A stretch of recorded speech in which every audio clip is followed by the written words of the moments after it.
Gusto kong sabihin ngayon, Mr. Chair, publicly, ikaw ang tanga. Okay po, tanga po ako, sir.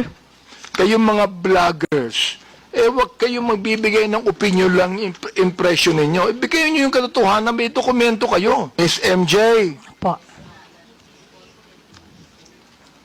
you are accountable to the victims and you are accountable to us in the Quadcom.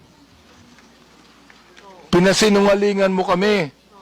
Pinasinungalingan mo ang mga victims.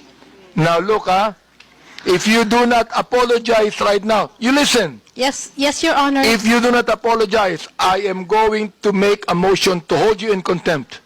I apologize, sir. And tulad nga po ng sabi ko kanita, sa susunod po ay maghahanap na lang po muna tayo ng mga under Yun. oath. At Okay hindi daw, po ha? tayo magre-rely sa mga balita ng news. Salamat na. po. Okay po. Kaya Maliwanag fake po. news. Yan ang ibig sabihin, non-fake news. Ito, tutuloy ko Salamat din po, Your Honor. Ito sinabi nyo, ikaw, binanggit mo na ito and this is something that you should apologize also.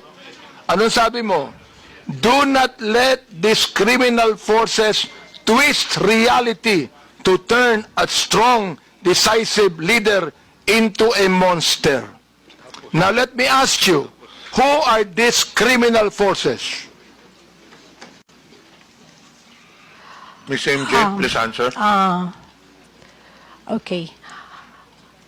I have this, kasi tulad ng sabi ko, ito po ay mga reaction at opinion ko lamang. Well, therefore you apologize because this is not po, true. sir. Okay, sir. I apologize.